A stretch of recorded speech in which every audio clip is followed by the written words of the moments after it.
Hello viewers, welcome to iDream Media. ఇప్పట్లో గుండెపోటు ఇది వృద్ధులకే వస్తుంది, చిన్నవాళ్ళకి రాదు అని అనడానికి లేదు. మనం ఈ మధ్యకాలంలో చూస్తున్న కొన్ని కేసెస్ చూస్తే ప్రముఖ సినీ నటులు కానీ, పొలిటీషియన్స్ కానీ, పెద్ద పెద్ద సెలబ్రిటీస్ కానీ ఈ గుండెపోటుని బారిన పడి చనిపోయిన వాళ్ళు ఉన్నారు. సో అంటే ఏం జాగ్రత్తలు తీసుకోవాలి, ఏ వయసు నుంచి జాగ్రత్తలు తీసుకోవాలి, ఎంతవరకు జాగ్రత్తలు తీసుకోవాలి, ఇవన్నీ మనం మీ అందరికీ సుపరిచితులైన సిఎల్ వెంకట్రావు గారు, డాక్టర్ సిఎల్ వెంకట్రావు గారితో ఉన్నారు. ఇప్పుడు నేను వారిని అడిగి తెలుసుకుందాం. నమస్తే సార్. నమస్తే సార్, నేను నా ఇంట్రడక్షన్లో చెప్పినట్టు అసలు ఎవరికి వస్తుంది అన్నదే కన్ఫ్యూజన్ సార్. ఎవరికి వస్తుందో తెలిస్తే ఇప్పుడు దాకా మెడిసిన్ వాడారు, కానీ ఈ మధ్య కాలంలో జరిగిన పరిస్థితులను బట్టి ఎవరికి వస్తుందా అన్నదే ఇప్పుడు అందరికీ ఉన్న సందిగ్ధం అనమాట. మీ మాటల్లో ఒక్కసారి. గుండెపోటు హార్ట్ అటాక్ అంటే గతంలో ఏమనుకునేవారంటే ముసలాళ్ళకు వస్తుంది, వృద్ధులకు వస్తుంది అనుకునేవారు. అంతేకాకుండా ఈ గుండెపోటు అనేది లావుగా ఉండే వాళ్ళకి వస్తుంది, సన్నగా ఉండే వాళ్ళకి రాదు, వ్యాయామం చేసే వాళ్ళకి అసలే రాదనే అపోహ ఉన్నది. ఈ గుండెపోటు ప్రముఖ సినీ నటుడు, బెంగళూరులో ఉంటాడు, కన్నడ నటుడు, తెలుగు సినిమాల్లో కూడా పనిచేశాడు ఆయన, పునీత్ రాజ్కుమార్. ఆయన ప్రతిరోజు రోజుకు 2 గంటల పాటు వ్యాయామం చేస్తాడు. ఆయన బరువేం ఎక్కువగా లేడు, వయసు 45 ఏళ్ళు. అట్లాగే మన ఆంధ్రప్రదేశ్ రాష్ట్ర మంత్రిగా ఉన్నాడు ఆయన, మేకపాటి గౌతమ్ రెడ్డి. ఆయన ప్రతిరోజు వ్యాయామం చేస్తాడు. ఎప్పుడైనా క్యాంపుకి వెళ్ళినా, విదేశాలకు వెళ్ళినా కూడా వ్యాయామం చేయకుండా ఒక్కరోజు కూడా ఉండడు.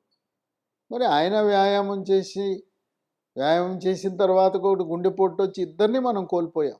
ఆ విధంగా ఆటలు ఆడుతూ, కోర్టులో టెన్నిస్ ఆడుతూ, షటిల్ ఆడుతూ, ఇంకా విచిత్రం ఏంటంటే ఒక పెళ్లి దంపతుల్ని ఆశీర్వదించడానికి వేదిక మీద అక్షంతలు వేస్తున్నారు. అక్షంతలు వేస్తున్న సమయంలో దీవెనకి వెళ్ళిన వాడు కుంగుబాటుకు గురయ్యాడు, కింద పడిపోయి మరణించాడు. కనుక గుండెపోటు అనేది ఏ వయసు వారికైనా రావచ్చు. గుండెపోటు సాధారణంగా షుగరు, బీపీ ఇవి ఉన్న వాళ్ళకు వచ్చే అవకాశం ఎక్కువ. స్థూలకాయము, భారీకాయం అంటే గుండెపోటు వచ్చే అవకాశం ఎక్కువ. ఈ స్థూలకాయం ఉన్న ప్రతి ఒక్కరూ కూడా మన థైరాయిడ్ గ్రంథి ఎలా ఉన్నది, పనిచేస్తున్నది అని తెలుసుకోవాలి. థైరాయిడ్ గ్రంథి సరిగా పనిచేయని కారణం వల్ల బరువు పెరుగుతారు. అంతేకాకుండా రక్తంలో థైరాయిడ్ లోపం ఉన్నప్పుడు ట్రైగ్లిజరైడ్ అని, కొలెస్ట్రాల్లో 2 రకాలు ఉన్నాయి. ఒకటి బ్యాడ్ కొలెస్ట్రాల్, చెడు కొలెస్ట్రాల్, ఎల్డిఎల్ కొలెస్ట్రాల్ అంటారు. అది ఎంత తక్కువ ఉంటే అంత మంచిది. ఇంకోటి కొలెస్ట్రాల్లోనే మనకు పనికొచ్చే మంచి cholesterol, good cholesterol, HDL cholesterol అంటారు. అది అధికంగా ఉంటే మనకు ఆరోగ్యానికి మంచిది. కనుక రక్తంలో కొవ్వు శాతము థైరాయిడ్ గ్రంథి సరిగా పనిచేయనప్పుడు ఎక్కువ ఉంటుంది. థైరాయిడ్ సాధారణంగా పనిచేస్తున్నా కూడా రక్తంలో ట్రైగ్లిజరైడ్, కొలెస్ట్రాల్ అధికంగా ఉండటం వల్ల మనకు గుండెపోటు అధికంగా వచ్చే అవకాశం ఉంది. గుండెపోటే కాకుండా మెదడుకు రక్త సరఫరా తగ్గడం వల్ల పక్షవాతం కూడా అధికంగా వచ్చే అవకాశం ఉంది. గుండెపోటు లక్షణాలు ప్రాథమికంగా ఎడమ పక్క ఛాతీ ముందు భాగాన నొప్పి, ఎడమ భుజము నొప్పి, ఎడమ పక్క దవడ నొప్పి, మెడ నొప్పి, ఛాతీ నుంచి ఎడమ పక్క ప్రారంభమైన నొప్పి భుజం మీద నుంచి చిటికినేలు వరకు పాకుతూ ఉంటుంది. ఈ నొప్పితో పాటు ఎవరికైనా నొప్పితో పాటు ఆయాసం వస్తే, చెమటలు పడితే అది గుండెపోటు అయ్యే అవకాశం ఎక్కువ. మెడ నొప్పి ఉందిలే, నరాల పోటులే అని అనుకోవద్దు. మెడ పూసలు అరగటం వల్ల వచ్చే నొప్పికి చెమటలు పట్టవు, ఆయాసం ఉండదు. మరీ ముఖ్యంగా తెల్లవారుజామున ఎవరికైనా ఛాతీలో నొప్పి వచ్చి చెమటలు పట్టినా, ఆయాసం వచ్చినా తక్షణం అన్ని సదుపాయాలు కలిగిన గుండె నిపుణుల దగ్గరకు వెళ్ళవలసిన అవసరం ఉన్నది. ఈ రక్తంలో కొలెస్ట్రాల్ అధికంగా ఉన్నదాన్ని నియంత్రించడానికి డాక్టర్లు స్టాటిన్ అనే మందులు ఇప్పటి వరకు వాడుతూ వచ్చారు. ఆ స్టాటిన్లు 10 మిల్లీగ్రాములు, 40 మిల్లీగ్రాములు. అటర్వా స్టాటిన్ అని ఒకటి, రోజువా స్టాటిన్ అనే ఒక మందు. ఈ మందులు నియంత్రిస్తాయి, కొలెస్ట్రాల్ని, ట్రైగ్లిజరైడ్ని నియంత్రిస్తాయి. కానీ దీర్ఘకాలికంగా వాడినప్పుడు పిక్కల నొప్పి, అనేక రకమైన అనర్థాలు ఉన్నాయి. వీటిలో రసాయనాలతో కూడిన మందులు ఉన్నాయి. ఇవి కాకుండా ఈనాడు ఆధునికంగా ఒక కొత్త మందు మన ముందుకు వచ్చింది. దాని పేరు లైఫోస్టిరాల్. ఇది లీ ఫార్మా అనే కంపెనీ వాళ్ళు తయారు చేశారు. దీని విశిష్టత ఏంటంటే దీంట్లో అసలు ఏవి రసాయనాలు అనేవి ఉండవు, కెమికల్స్ అనేవి లేవు. ప్రకృతి నుంచి లభించిన వస్తువులతో తయారు చేసిన మందు లైఫోస్టిరాల్. దీంట్లో ఏముంటాయి? వెల్లుల్లి ఉంటుంది, పసుపు ఉంటుంది, మెంతులు ఉంటాయి, తౌడు నూనె, టొమాటా, మిరియాలు. వీటి నుంచి ఈ మందు తయారు చేస్తారు. ఒక్క రసాయనం కూడా ఉండదు, తయారీలో రసాయనాలు లేవు. మందులు నిల్వ ఉంచాలంటే మనం వాడే అలోపతి మందులో రసాయనాలు వాడి నిల్వ ఉంచుతారు. దానికి రంగులు కలుపుతారు, రుచి కోసం రసాయనాలు వాడతారు. ఈ లైఫోస్టిరాల్ అనే మందులో తయారు చేయటానికి కానీ, నిల్వ ఉంచడానికి కానీ, రంగు కానీ, రుచికి కానీ దేనికి రసాయనాలు ఉండవు. రసాయన రహిత హెర్బల్, మొక్కల నుంచి, వృక్ష సంపద నుంచి తయారు చేసిన మందులు. మరి మేము ఇప్పటికే స్టాటిన్లు వాడుతున్నామండి, మరి అవి మానేసి ఇది వాడచ్చా అంటే, స్టాటిన్లు మానివేసి దాని బదులుగా ఈ లైఫోస్టిరాల్ మందు ఉదయం ఒకటి, రాత్రి ఒకటి, కనీసము 4 నెలలు వాడితే ఫలితం లభిస్తుంది. ఇది వాడితే ట్రైగ్లిజరైడ్ శాతము తగ్గుతుంది, చెడు cholesterol, bad cholesterol, LDL cholesterol పరిమాణము గణనీయంగా తగ్గుతుంది. హెచ్డిఎల్ గుడ్ కొలెస్ట్రాల్, మంచి కొలెస్ట్రాల్ యొక్క పరిమాణం తగ్గుతుంది. నాకు సిగరెట్ తాగే అలవాటు ఉన్నది. మరి సిగరెట్ తాగే వాళ్ళు గుండెపోటు అధికంగా వస్తుంది కదా. మా ఆవిడ నన్ను పోరి పోరి ఏమండి మానేయండి మానేయండి అంటే మానేశాను. మరి సిగరెట్ మానేశాను, ఇంకా నాకేం పర్వాలేదంటే, మీరు చేసిన పాపం 20-30 ఏళ్ళు సిగరెట్ తాగిన తర్వాత దాని ఫలితం ఇంకా కొంత ఉంటుంది. అందువల్ల సిగరెట్ తాగి మానేసినా దాని ప్రభావం గుండెపై ఉంటుంది. షుగర్ ఉన్నవాళ్ళు, బీపీ ఉన్నవాళ్ళు, ట్రైగ్లిజరైడ్ కొలెస్ట్రాల్ అధికంగా ఉన్నవారు, థైరాయిడ్ సమస్య ఉన్నవాళ్ళు ముందు జాగ్రత్తగా గుండెపోటు రాకుండా ఈ లైఫోస్టిరాల్ అనే మందు వాడటం చాలా శ్రేయస్కరం.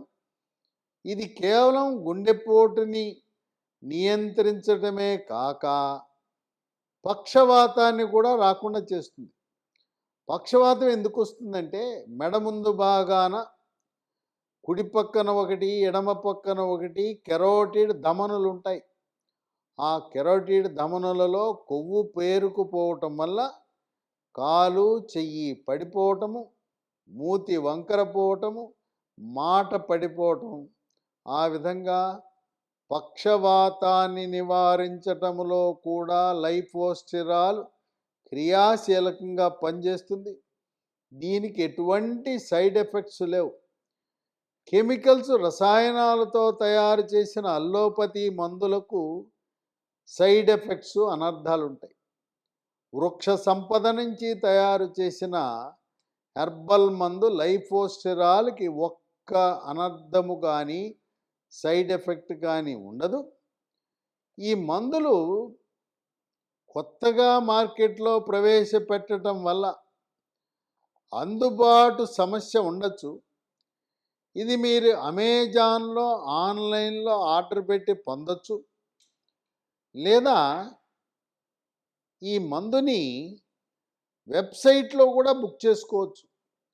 www.lehealthdomain.com అనే వెబ్సైట్లో కూడా బుక్ చేసుకోవచ్చు. లేదా మరో 2 ఫోన్ నంబర్లు కూడా ఇస్తున్నాను. ఈ లైఫోస్టెరాల్ అనే మందు పొందొచ్చు.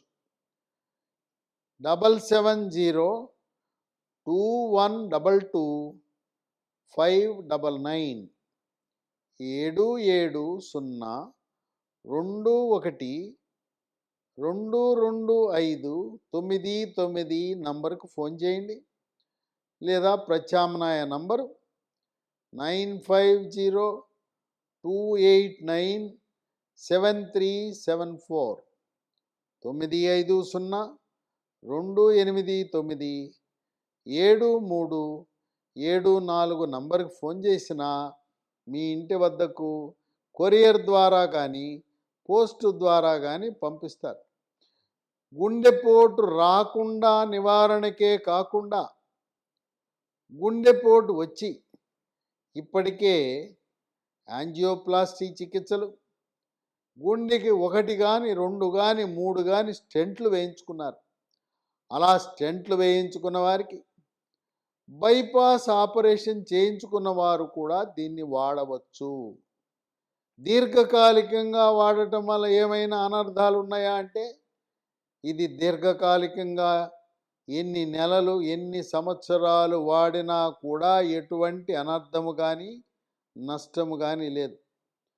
పక్షవాతం వచ్చి కాలు చెయ్యి కోలుకుంటున్న వారు కూడా దీన్ని వినియోగించడము ద్వారా త్వరితగతిన మళ్ళీ మీకు మాట వస్తుంది. కాలు చెయ్యి త్వరగా మళ్ళీ మీ స్వాధీనంలోకి వస్తుంది. కనుక ఆ భగవంతుడు దేవదేవుడు ప్రకృతి నుంచి మనకు ప్రసాదించిన ఒక వరము లాంటి వృక్ష సంపద నుంచి తయారు చేసిన మందే లైఫోస్టెరాల్. మన పాలిట ఇది ఒక సంజీవనిగా భావించవచ్చు. గుండెపోటు గతంలో వచ్చిన వారు రాకుండా నివారించడానికి చెడు అలవాట్లు, సిగరెట్టు, మద్యపానము లాంటి దురలవాట్లు, వ్యసనాలు ఉన్నవారికి కూడా ఈ లైఫోస్టెరాల్ అనే మందు చాలా బాగా పనిచేస్తుందని వైద్య పరిశోధనలు రూఢిగా నిర్ధారించడం జరిగింది. సార్, అలాగే వాళ్ళ వంశంలో గుండెపోటు చరిత్ర అంటే వాళ్ళ వంశంలో ఎవరికైనా వచ్చిన చరిత్ర ఉంటే వీళ్ళకి అనుమానం ఉందనుకోండి సార్, నాకు కూడా రావచ్చేమో అని, అలాంటి వాళ్ళు దీన్ని తీసుకోవచ్చా సార్? గుండెపోటు అనేది వంశపారంపర్యంగా వచ్చే గుణం ఉంది. తండ్రికి 50 ఏళ్లకు 60 ఏళ్లకు గుండెపోటు వస్తే కొడుక్కి 40 ఏళ్ళకే రావచ్చు, మనవడికి 30 ఏళ్ళకే రావచ్చు. కనుక వంశపారంపర్యంగా గుండెపోటు వచ్చే చరిత్ర కలిగిన వారు ప్రతి సంవత్సరం విధిగా మాస్టర్ హెల్త్ చెకప్ చేయించుకుని దాంట్లో భాగంగా ECG, 2D echo, TMT treadmill టెస్టులు చేయించుకోవడంతో పాటు లైపిడ్ ప్రొఫైల్ అనే టెస్ట్ కూడా చేయించుకోవాలి. ఈ లైపిడ్ ప్రొఫైలు పరగడుపున ఏమీ తినకుండా చేయించుకోవాలి. లైపిడ్ ప్రొఫైల్లో చెడు cholesterol, bad cholesterol, LDL cholesterol యొక్క పరిమాణము, హెచ్డిఎల్ కొలెస్ట్రాల్, గుడ్ కొలెస్ట్రాల్, మంచి కొలెస్ట్రాల్ యొక్క పరిమాణము, అలాగే ట్రైగ్లిజరైడ్ శాతం ఎంత ఉన్నదో అధ్యయనం చేయటానికి అవకాశం ఉంటుంది. కనుక గుండెపోటు వచ్చే వరకు ఆగకుండా ప్రతి సంవత్సరము ఈ పరీక్షలు క్రమము తప్పకుండా సంవత్సరానికి ఒకసారి చేయించుకుంటూ ఈ లైఫోస్టెరాల్ అనే మందు ముందు జాగ్రత్తగా వాడటము ద్వారా వంశపారంపర్య చరిత్ర ఉన్న వారికి ఎంతో మేలు జరుగుతుంది. అది విన్నారు కదా సిఎల్ వెంకట్రావు గారు చెప్పిన మాటలు. లైఫోస్టెరాల్ అనేది గుండెపోటు చరిత్ర ఉన్నవాళ్ళు, గుండెపోటు ఒక్కసారి 2 సార్లు వచ్చి తర్వాత ఇప్పుడు మెడికేషన్లో ఉన్న వాళ్ళు కూడా యూస్ చేయొచ్చు. అలాగే వంశంలో ఎవరికైనా వచ్చి నాకు కూడా వస్తుందా అనే అనుమానం ఉన్న వాళ్ళు కూడా దీన్ని యూస్ చేయొచ్చు అని చెప్తున్నారు. Thank you so much.